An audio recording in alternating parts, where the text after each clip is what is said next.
Today is March 9th, 2025, and this is episode 299 of the Defensive Security Podcast. My name is Jerry Bell, and joining me today, as always, is Mr. Andrew Kalat. 299, that's crazy. How are you, sir? I'm awesome. How are you? Good. I see from the video that you're at your Southern Command location. I am, and it is rocking and rolling outside. It's been storming. Well, we had Gail visited last week, so my dog was like a kite up on her leash, and now it's storming. So she's basically hiding under a bed in a different room because she hates storms. So it's I think this coming week will be a little bit better weather. So what you're saying is the Gulf of SpaceX debris is a little unsettled today. It is. I didn't get to see the re-entry. I'm disappointed because I think I could have. Most people, I think, will get a shot soon. You posted a great idea that should be our new fireworks. It's just coordinated SpaceX spaceship re-entries over various parts of the U.S. Right. What more? Pack them with candy. Pack them full of candy. Well, I don't know that that's going to survive. But let's try it. What the hell? Or turkeys. So the other thing was turkey, packing them full of turkeys. As God is my witness, I thought turkeys could fly. And then launching them on Thanksgiving Eve. You know what? Why are you not in SpaceX marketing? Because this is brilliant. I have all this time to think about these ideas now. Anyhow, I should probably have already said this, but the thoughts and opinions we express are ours and not those of our employers. And I also say thank you again to our Patreon sponsors. By the way, I'm going to be creating another channel for those of you who don't like Patreon. I know that there are more than a few. So probably this coming week, I'll have a Ko-Fi option available. Nice. If you're cool, you would just have like a Bitcoin wallet. People could just anonymously send billions of Bitcoins to. Yes. So all the ransomware actors could send their ill-gotten gains to us. We've kicked around the idea of offering something special for our Patreon donors, like a monthly Zoom call with us or something. I don't know if that's of interest to you. We don't want to subject ourselves on you if you're not interested. But if it is of interest to you, let us know. We'd be happy to set something up to reward those who are so incredibly generous with your money to help keep our little humble enterprise afloat. And we thank you. Yes, that would be cool. Or perhaps an exclusive episode or feet pics or right.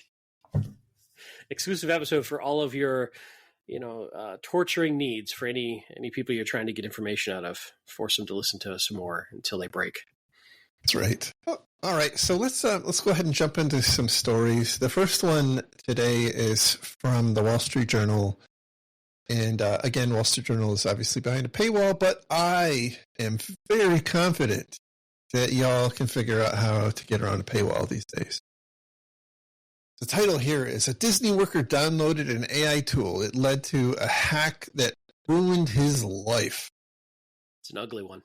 Yeah, this is a very ugly one. So there's there was it is former employee now, a guy named Matthew Van Andel, who was an employee of Disney and apparently was playing around with AI. This was sometime early in 2024 on his home computer, by the way, not on his work computer, on his home computer. And he downloaded a repo off of GitHub, which apparently had a backdoor in it. And that backdoor led an adversary to, obviously have access to his home computer, where he apparently had his 1Password installed. And that 1Password installation also had apparently his work credentials, as well as some access cookies and various other credentials. I think it was a little unclear to me if he was logged into Disney's Slack from his home computer. I think he may have been, but that part's a little bit unclear. The headline of the story is that the adversary here used the credentials that were obtained from this personal computer to download something like 44 million chat logs from Disney's corporate Slack installation, and apparently this actor had access to this guy's computer, his home computer, for about 5 months. And at some point, I'm assuming the actor is a he, contacted Matthew and let him know that something bad was about to happen. And Matthew, I guess, originally filed it away as spam, and after a couple of back and forths, finally realized that it probably wasn't spam. Then contacted Disney's corporate security team after the actor said that they had they mentioned some things that were discussed in Slack. So basically, he knew that this person had been in the company's Slack system. So that triggered him to go talk to Disney Security. Disney Security confirmed that this guy's Slack account had been compromised, and then it's off to the races. Eventually, he was fired. Disney fired him for allegedly having accessed pornography on his work computer. Now, he claims that he did not access pornography on his work computer, and then this was a punitive retaliation for what happened, and so he's actually in the process of suing Disney for wrongful termination. I have no idea how that's going to turn out, but holy cow, it's very interesting because nothing in here would have been detectable by the normal tooling that most organizations have. You don't have your EDR agent running on your employee's home computer.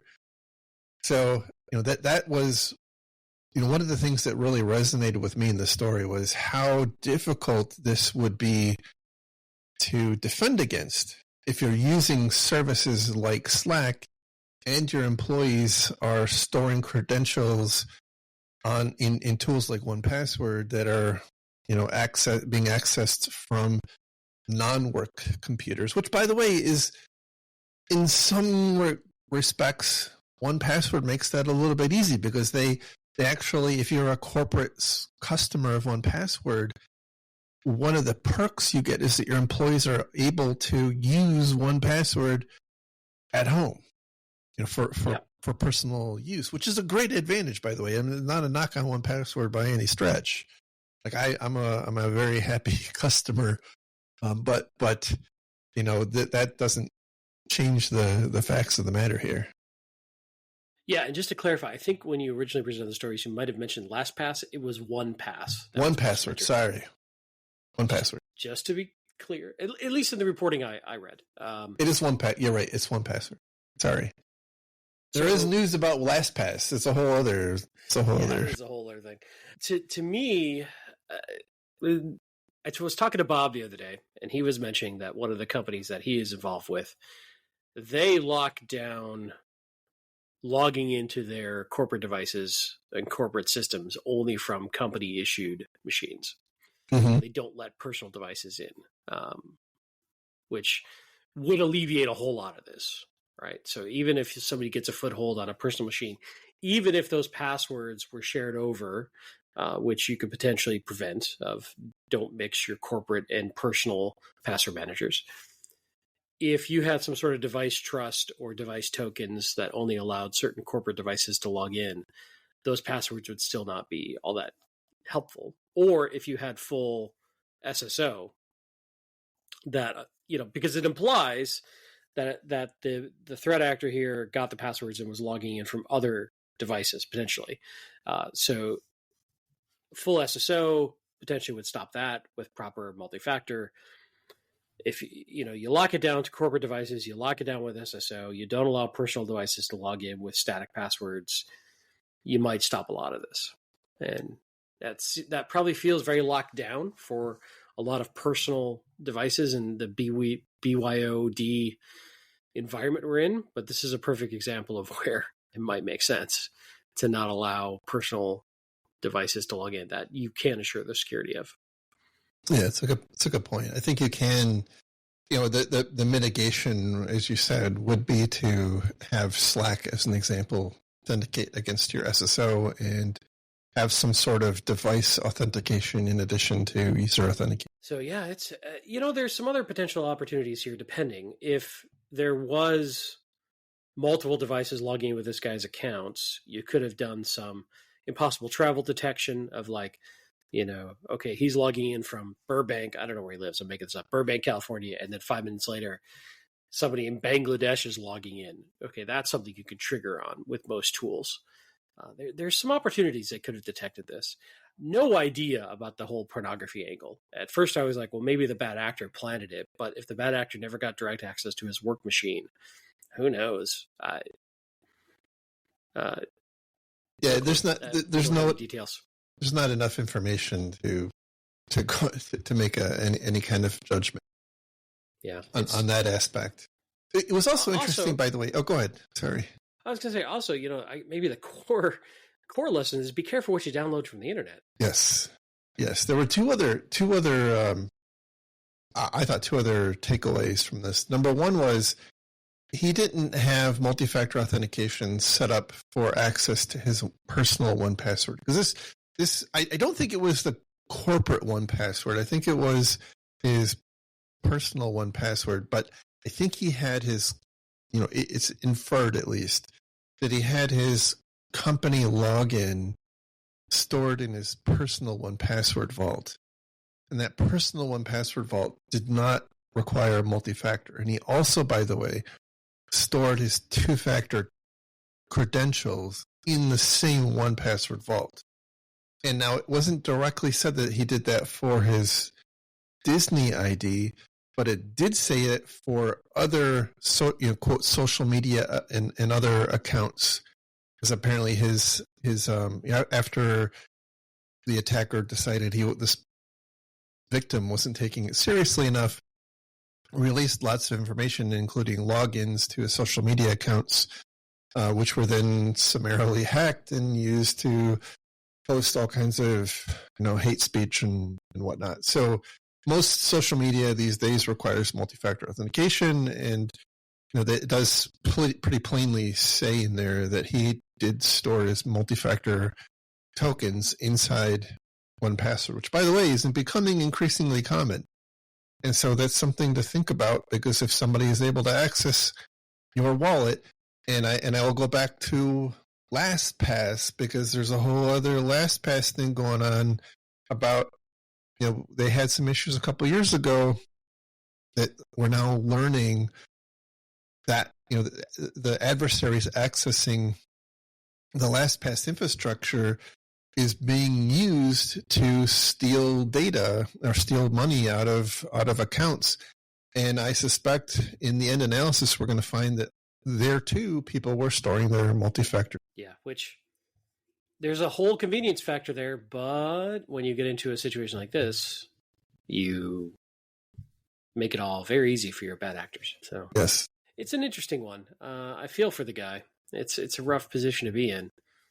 The other thing that was interesting is based on the investigation from Disney's security team, they asked this victim to run some sort of malware scan on his personal device, which picked it up. So that also tells me he probably wasn't running good enough anti-malware. I don't know. I have no idea. But if something did detect it, and there was an opportunity that he, I don't know if some people say Windows Defender, assuming it was a Windows box, is doing much better. Maybe it was a Linux box. I don't know. Maybe it was a Mac. I don't know what his personal device was, but my guess is he was running Windows Defender and he downloaded Malwarebytes. If I had to guess. Yeah, you're probably right. So moving on to our next story. This one is it's a little bit non-traditional. It's from medium.com. It's Kevin Beaumont's blog. It's doublepulsar.com is the domain. And the title here is Use One Virtual Machine to Own Them All. active exploitation of VMware ESX hypervisor escape called ESXi Cape. Escape. I don't know how you say that. Anyway, we're cool and hip, and we know words. It's escape. I don't know. I'm going to give up on that. Anyway, there are 3 separate CVEs. None of them are by themselves incredibly notable, but when chained together, they can actually lead to a VM escape, and that basically allows an adversary who has some sort of access in a virtual machine to get into the hypervisor. And once they're in the hypervisor, they can do all sorts of stuff. I can tell you, this is the kind of vulnerability when I was responsible for keeping a cloud secure that kept me up at night, because this is what kind of breaks the whole multi-tenant model, and that certainly is mentioned in this article. There are quite a few VMware hosting companies, and if they don't patch, a bad actor could certainly order a virtual machine, escape out of that virtual machine, and then go make the rounds and damage other customers' information. But even in a single tenant installation of VMware, a lot of times you'll have kind of mixed use stuff. And so you might have, as Kevin mentions in his post here, you might have like domain controllers, and you might also have your virtual desktop infrastructure. And we know that, as we just talked about, workstations are fairly ripe pickings for being compromised. And so that could then lead to, a normal user error, downloading, installing the wrong thing, could lead to a VM escape, which then in turn leads to the kind of complete compromise of your VMware infrastructure. One thing that was a little unclear to me, it's just my ignorance around VMware ESX. All right, I moved from a guest VM up to the hypervisor. So now I've got control plane access. There's a comment in here that sort of led me to believe that also would give you enough to completely compromise all of the other guest VMs under that hypervisor. And I wasn't sure how, if that's true. I mean, yeah, you could break them, you could turn them off, you could modify them, but would you have admin level access automatically to you would be able to VMs? You'd be able to muck with file systems in all those other VMs. So you could kind of do the normal password recovery type thing. So that would be basically like having full physical access to a host at that point. Correct. That you would have logical access to the terminals. So if, for example, some VMs were logged into on the console, you would have access to that. That's probably not that common, I wouldn't imagine. It's not impossible to think. They mention, again, a lot of companies for many reasons run their Active Directory environment in VMware because it allows you can do vMotion between systems, and it allows for some high availability and disaster recovery scenarios. And it's just a common deployment model. Well, now you have access to the Active Directory data stores, which conceivably could allow you to collect credentials out of those. So I will tell you, this was I didn't have any I didn't have this happen to me directly, but I've talked about in the past, I had quite a few suppliers who had issues with VMware, and this was something that happened time after time after time, where a supplier's firewall had been hacked, as we talked about in the past, and the adversaries had this really well functioning playbook where they would then get into the VMware environment through a variety of different ways and launch their ransomware at the VMware level. So they were basically encrypting like the VM, the underlying VM data files, which, they didn't even require logical access into the individual virtual machines. They were actually encrypting at the VMware level. So I think that's probably the most common, I don't want to undersell it, right, but a kind of pedestrian type attack that you would see. But I think the point here is that it could lead to more sophisticated and harder to detect attacks because the VMware ESX hypervisor doesn't allow for typical security tooling. Like you can't run your CrowdStrike or Sentinel-1 agent in your VMware hypervisor. And so, whatever happens in there, you tend to be blind to. Yeah. Yeah, it makes sense. The other thing that as you were talking, I was thinking about, so we've got 3 lower severity exploit or vulnerabilities that are chained together to give you, a very serious exploit and vulnerability. This kind of hurts some of our prioritization around vulnerability management discussion.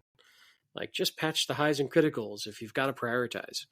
Well, that doesn't account for this sort of situation where you're chaining together less critical vulnerabilities into something that becomes critical. So it makes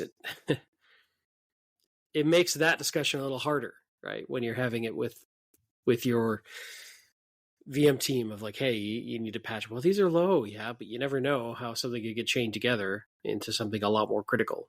And it's very tough to anticipate how clever a bad actor might be based on CVSS scoring and as a point in time view of that. So it argues again for patch everything you can patch, which is easy to say, tough to do. I get that. The good news is it does appear that there are patches out for this particular situation now, finally. But for a while, it looks like these were 0 days that were running around without any patches. Yeah, they were being exploited before there were patches. Now, as far as I can tell, the exploits aren't public. So there is an actor or one or more actors out there exploiting it, but it's not a situation where the exploits are common knowledge yet. Other interesting takeaway, an out of support version is also impacted. So no patches are going to be made available for that. Another argument to don't run end of life out of support software. That was one that concerned me a little bit in the context of VMware, because I think most people, especially those who run VMware, understand that they were recently acquired by Broadcom. And Broadcom, increased the cost to them radically.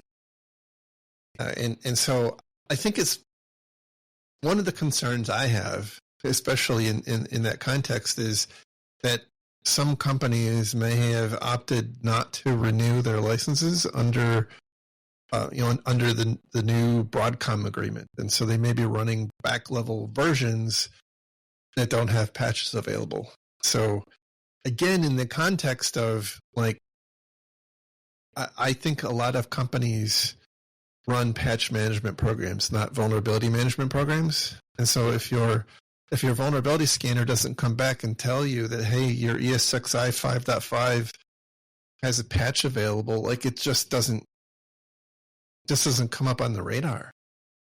Hopefully something comes back and tells you it's end of life, though.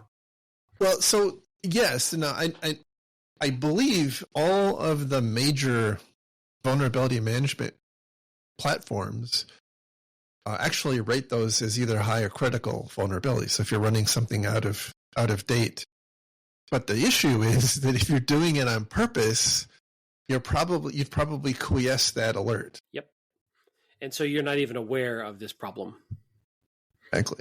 Until you read about it on a blog or you hear about it here. So that's the concern I have. Is I think there has to be a pivot a bit to more vulnerability management, which again, I think touches on the comment that you made, that it's not all about just raw severity. You have to have some context around it. And in this instance, the context is that on their own, they might not be individually significant, but when combined together, they're about as bad as you can get in the context of a VMware environment. Yeah. So it's a good argument for, hey, go start knocking down those mediums in your environment that you didn't worry about. The other thing that I take away from is there's just general good hygiene at keeping as current as you can on your software, because when you do have a problem like this, it's usually less painful to get patched. Now, there are other inputs to that equation, and there are some operational considerations and production impacts, but I try to tell folks, at least don't be more than one major version away from current release. If you get too far behind, when you get into a crisis, it takes too much effort to get patched up, and now you're kicking the can further and further down the road. So if you're just on a regular cadence, patching to at least N-1, regardless if there's vulnerabilities, I think if you build a program around that, you put yourself in a much better position to respond nimbly when something like this comes up without causing yourself a lot of pain. You spread that pain out. Absolutely. And inevitably, you'll run into issues where there's some, there's a breaking change.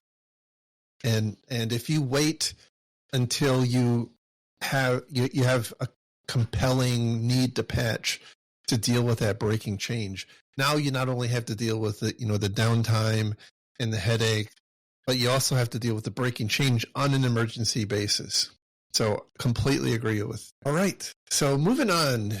The next story we have is from the Register, and the title here is Developer Sabotaged Ex-Employer with Kill Switch Activated When He Was Let Go. It has been, I feel like it's been 20 years since I've seen a story like that. Nah, it happens from time to time. It has to have. Yeah.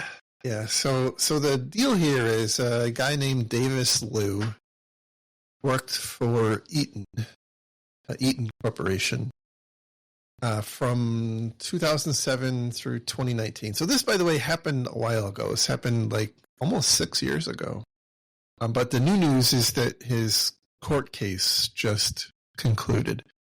And spoiler alert, he was found guilty of actually a crime. So he hasn't been sentenced yet, but he probably will not be treated kindly. My expectation. So anyhow, he was a developer for Eaton, and he created oversimplifying, right? But he created a job that ran on a development server that queried Active Directory to see if his ID was still there, and if his ID was not still there, it launched a series of attacks. It attempted to delete other employee data. It started spawning jobs to prevent other people from logging into the system, and so on and so forth. And I think at one point it locked like tens of thousands of people out of their accounts. So, according to the company, it caused quite substantial damage, which, I'm assuming that is real and not hyped up, but again, gosh, we I think have gotten into this routine of really trusting employees, and we've thought about the threat as being outside of our doors, and this is a good reminder. Along with other things, like even the story about we talked about a little bit ago with Disney. Just because the adversary that is actually launching the bad actions is outside, they may be doing it with the context of your employees, and so identifying kind of sensitive operations and areas and improving the protections and monitoring around those goes a long way. It's not necessarily that you're going to distrust your employees, but in the current world that we live in, you don't know if it's a bad actor or if it's somebody acting on behalf of one of your employees to doing bad things. Not sure I'm saying that very well. Yeah, it's a tough one. At some point, you have to trust somebody with the keys to the kingdom, whether it's your admin team, your security team, and if you're subtle enough and you're smart enough, there are ways to do bad things like this. Yeah, and I don't think, by the way, this person had particularly high permissions. Like, I don't think he was part of the right permissions to disable AD logins. Yeah, well, so the one thing that it's a little unclear, but I think that what he was doing was launching a denial of service attack. So basically, like, he was locking those accounts out. I read that. It is unclear. It seemed like that portion was like he began testing, just quoting from the article, he wrote a Java program that would in infinite loop create more and more non-terminating threads that would consume more and more resources, and the computer running the code crashed. So that's more straight denial service. But it feels like his AD enabled in AD was more along the lines of as soon as he saw his account move to disabled, it locked other accounts automatically. So to me, that feels like he had the permissions. But maybe we can dig in and read a little more detail. But that's how I interpret it, at least, is that he had the permission to say, with his account, or at least with the Surface account that was running this code, go disable other accounts. And so I guess where my mind went was that you don't necessarily need that permission, because if you're able to enumerate all the accounts, you can just run a job that attempts to log into each one over and over and over again until they get locked out. And so I was assuming that's what he was doing, yeah. But it's also possible that he did have some sort of administrative privileges that let him lock those accounts out. It was rude. It's very not rude. Nice. Very rude. And now he's effed around, and now he's about to find out, as the kids say. Yeah, going to federal prison, and there's a phrase there from Office Space I won't say because it's a family friendly show. It's very unkind. But yeah. This is back to your point. This is a tough one to defend against. Surface accounts running suspicious code. I don't know. That's a tough one. Yeah, certainly making sure that you're properly limiting privileges. Again, I think that this is likely a situation where that may have happened, right? I could see this same attack happening where this person didn't have elevated privileges beyond what he needed to do his job. But certainly, looking for instances where you have random systems trying to enumerate your Active Directory.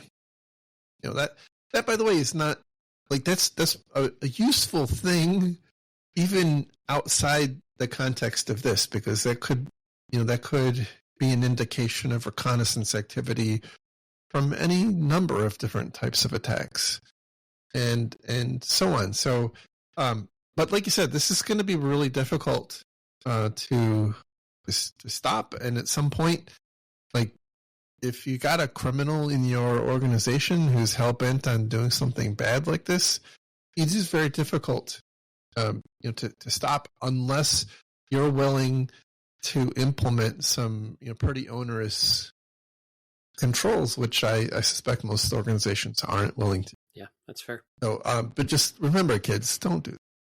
Like, I get it. There's a lot of kind of counterculture, anti-corporate sentiment right now. You know what? I was let go from a big company, but this industry is small. I know that it seems like it's huge and whatnot, but at the end of the day, all you have is your the ethics and your reputation. And crap like this just sink you for life. Don't do it. Get a bigger person. Yeah. Someday when I'm not in the industry anymore, I can spill some more tea on some of the terrible bad ethics I've seen. And, you're always tempted to do things the easier way.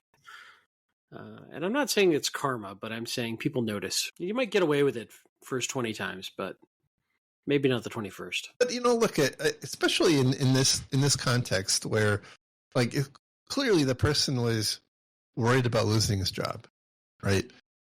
And so, like, he didn't help himself out. Now he's going to be probably going to prison. I'm going to guess, just because that's the way these kinds of things work. But best case, he's pretty much locked himself out of the industry, even if he didn't go to prison. Who's going to trust you? So, like, if your concern is losing your job, like, this is the last thing that you really should be thinking about. My view. On the upside, he solved his housing and food problems. And healthcare. Sorta, mostly. Oh boy! All right, next. Plenty of companionship opportunity available for him too in prison. All right, our next story comes from Ars Technica, and the title here is "Copilot exposes private GitHub pages, some removed by Microsoft." This was very, on the one hand, it was surprising, and on the other hand, it surprising. So, a security company called Lasso, had discovered in some investigation that Bing cache, so the search engine Bing, maintained a cache that allowed ongoing access into GitHub repositories that had been once public, later turned private, but were indexed at some point when they were public, and that cache remained available even after the repos were made private. And by the way, like, as they point out in this story, that's not an uncommon thing. A lot of companies struggle with this issue where either an employee's uploaded some code to a public repository that was not intended to be public, like it's proprietary source code, or the more common issue, which is mentioned here, the code turned out to contain embedded secrets, which we've talked a lot about. Like, this is a really pervasive problem that we have in the industry. Hard-coded credentials.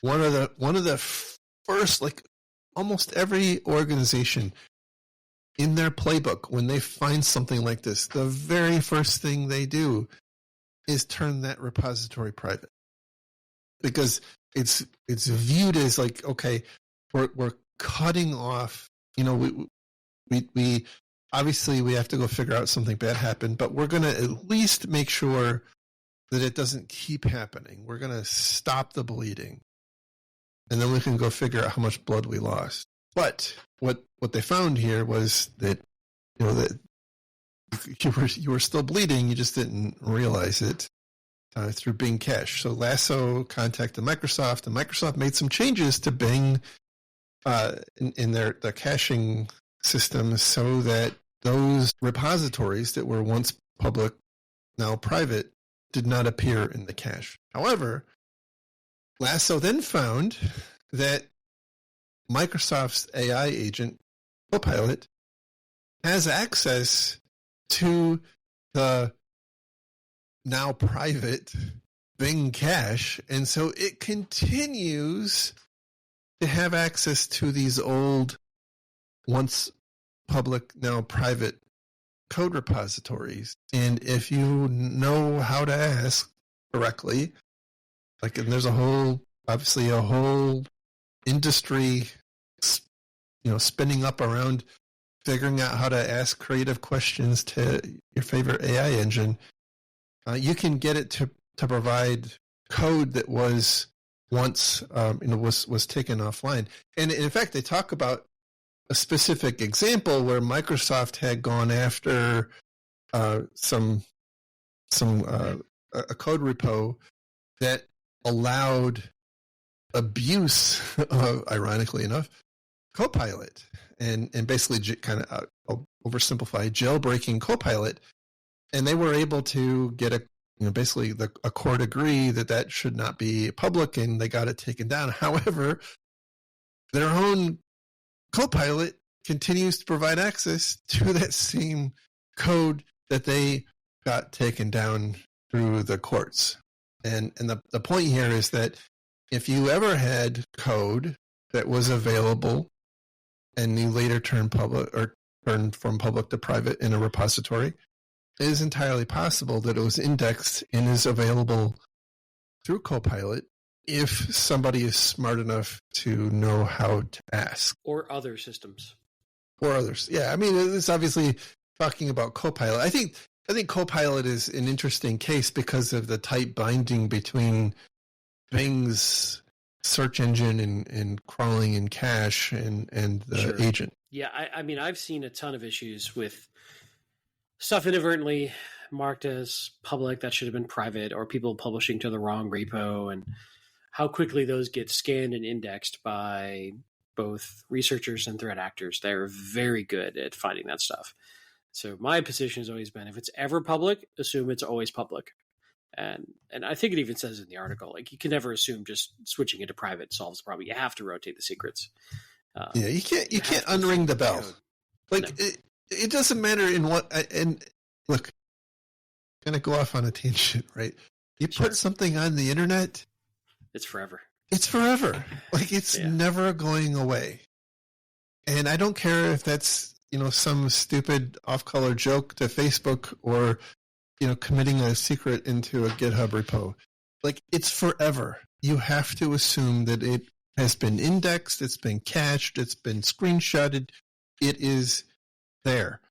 And so you touched on it, right? In this instance, if the issue that caused you to turn the repository from public to private was the existence of keys, like, you can't rely on making it private as the solution. Like, you've got to rotate those keys. And I'll go further and say you should be rotating them anyway.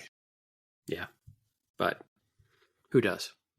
That's like washing your underwear, man. You're supposed to, but nobody does it. No, it's an interesting problem.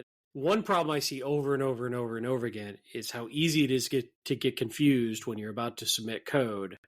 Is this a public or private repo? It is a very common problem across GitHub, GitLabs, whatever. It's just a massively easy to make a mistake there, and you run into problems.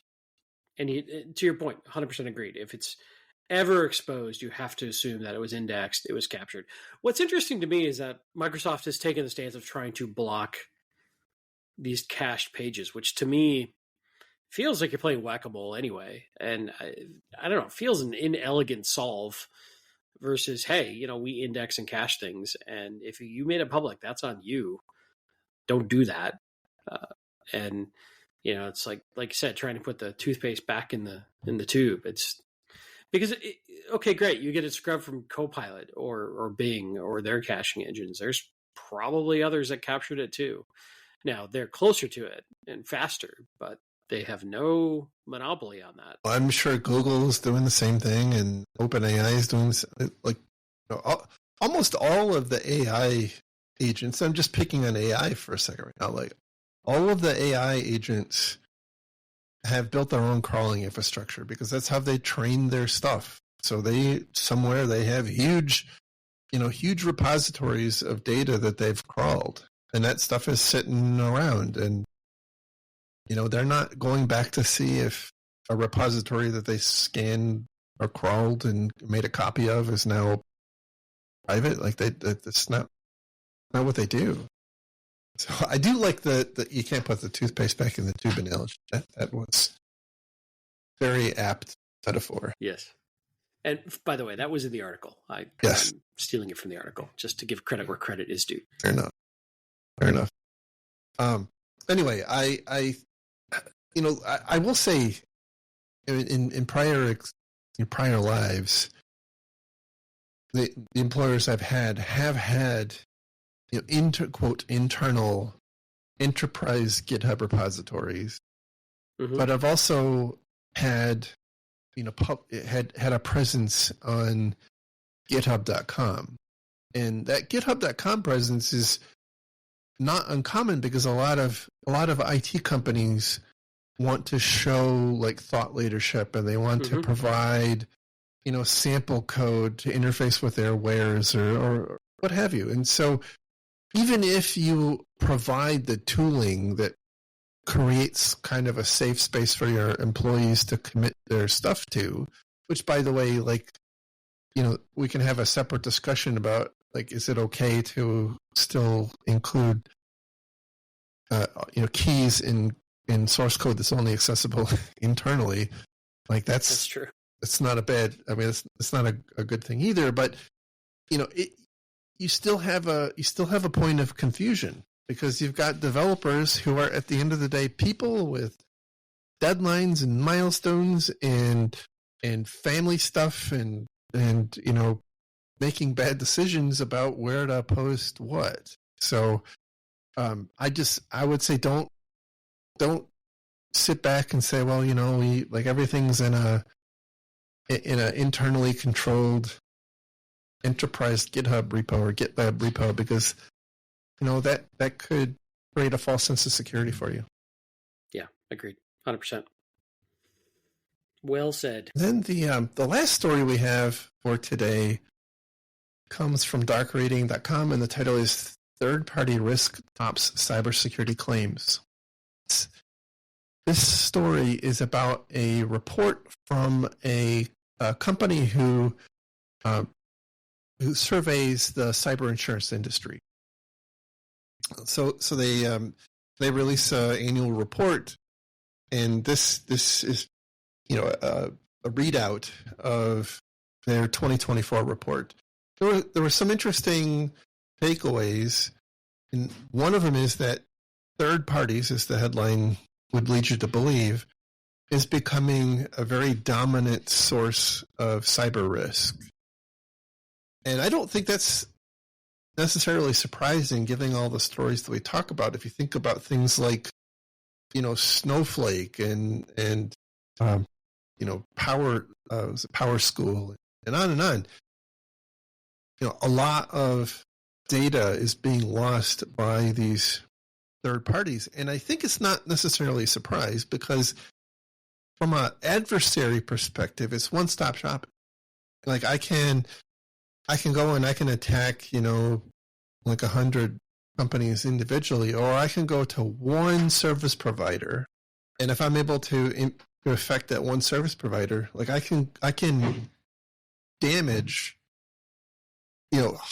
perhaps hundreds of end companies. Yeah, and put more pressure on them to pay because it's now just their own company that's disrupted. It's their customers as well who are heavily disrupted, who are now putting pressure on the parent or the service provider or the SaaS, whatever, to go pay. Right. And certainly ransomware, both as it pertains to ransomware directly impacting an entity and impacting an entity via a service provider are both significant sources of loss as measured through cyber insurance.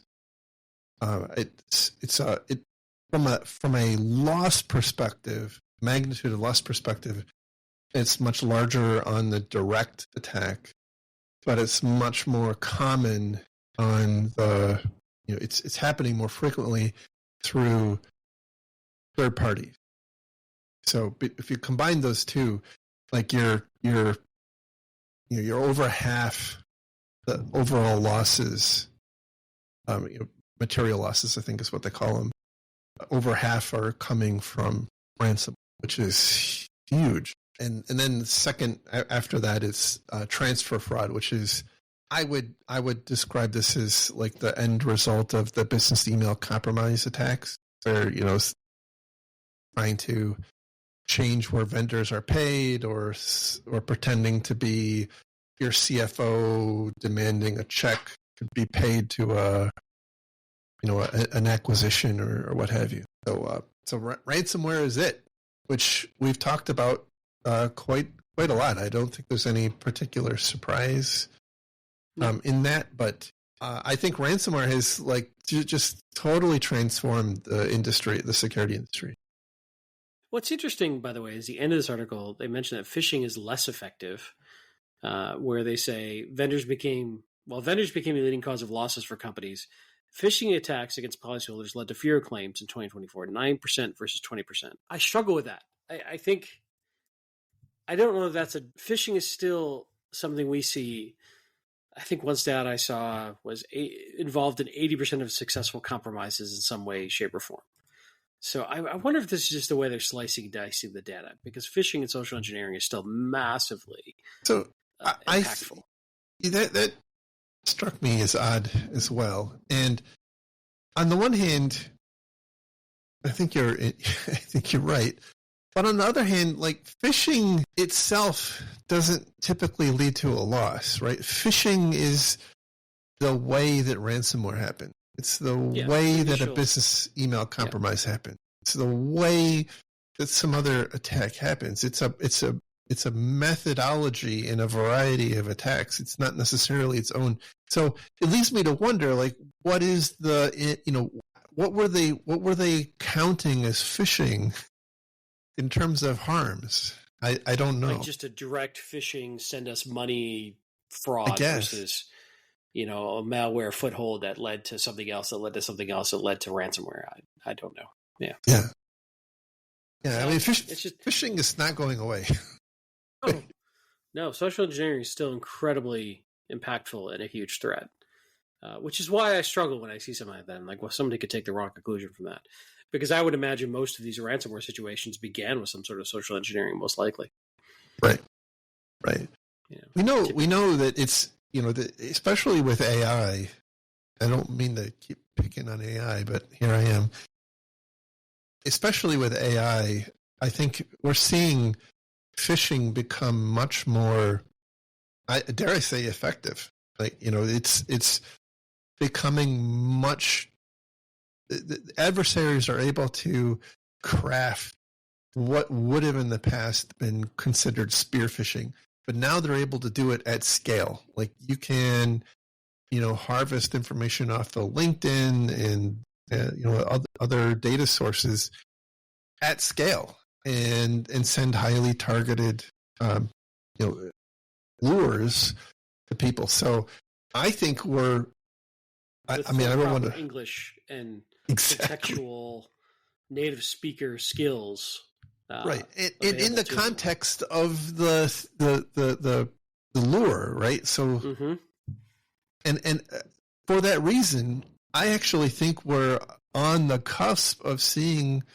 Maybe it's already happening and hasn't really been reported on widely yet, but I think we're on the cusp of a broad resurgence of phishing as a very effective attack mechanism because of AI. Yeah, I was watching a demonstration. Man, I really want to credit her. I'll go find it or maybe put it in the show notes. But she was doing a demo of how easy it is to do a deepfake live video manipulation of a face to the target's face and voice to the target's voice in real time live over a Zoom type session.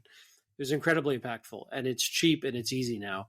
And, so you could easily now commit a social engineering attack where you're getting on a Zoom session with someone and present a valid face and a valid voice of the executive you're trying to imitate, which is super effective and probably will fool many, many people. And that's current state. It's just going to get better from here. Scary. It's really scary.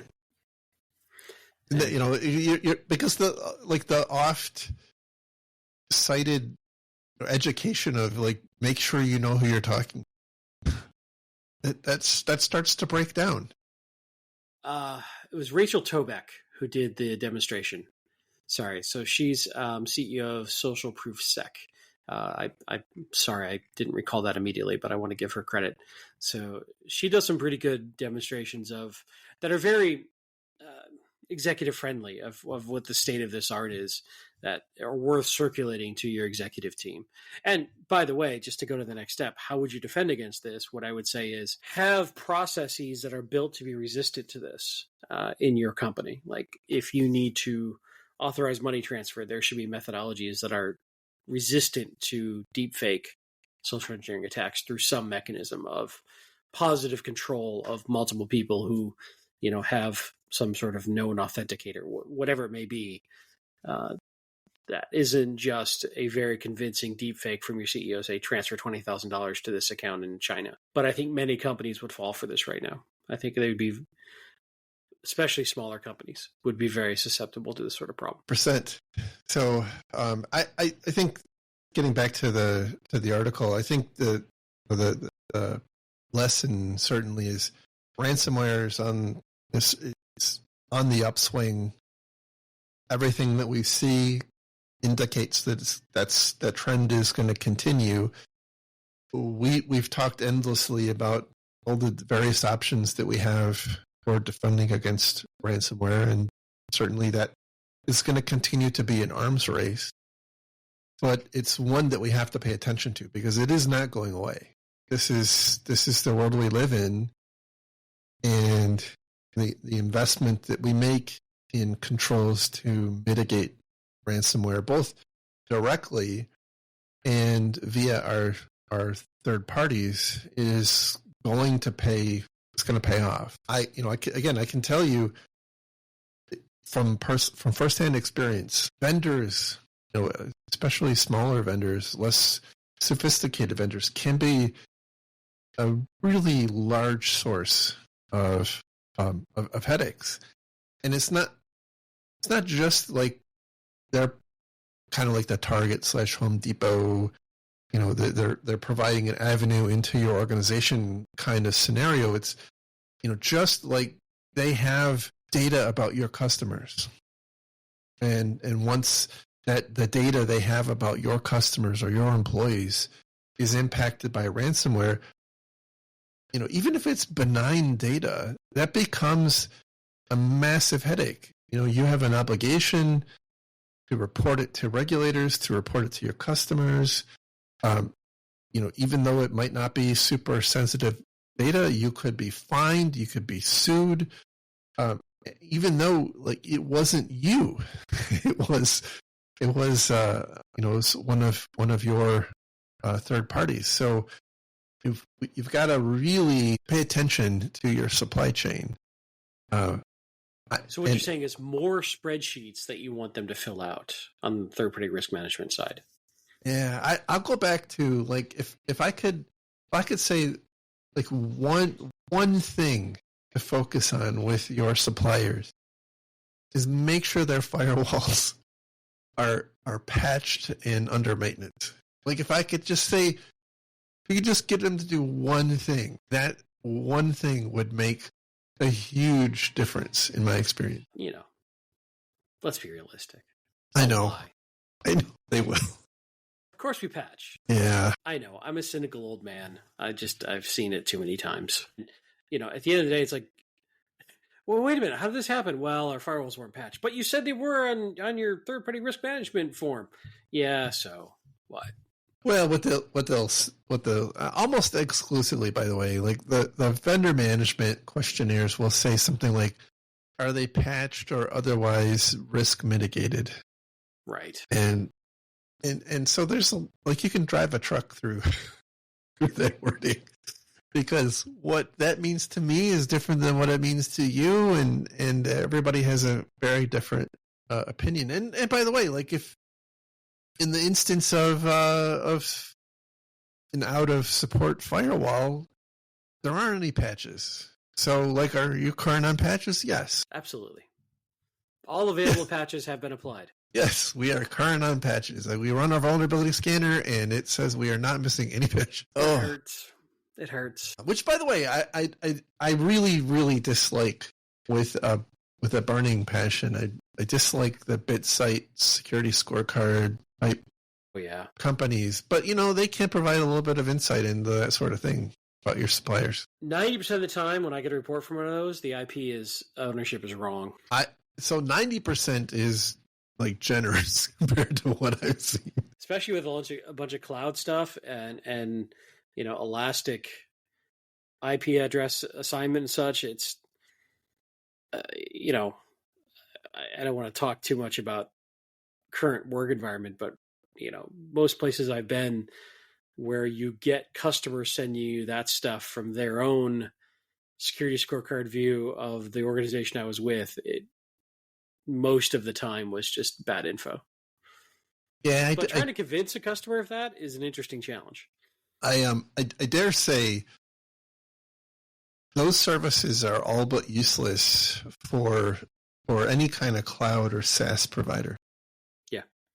Because and sometimes their services feel a little extortionary, like, well, you should sign up and we'll help you. No, you should stop reporting bad information. I mean, look, when I worked at a cloud provider, we had hundreds of millions of IP addresses, and it was absolutely maddening because we would have, at the end of the end of the quarter, right? Some salesperson would come along and say, hey, like, we've got this customer who's about to sign this $3 trillion deal.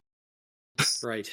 And they're all ready to sign, but they have this security scorecard or this bit site report, or I forget all the other providers that show that we have these out of date WordPress, and it would be like 400 pages of stuff, and they need a response back by tomorrow. Like, what are you kidding?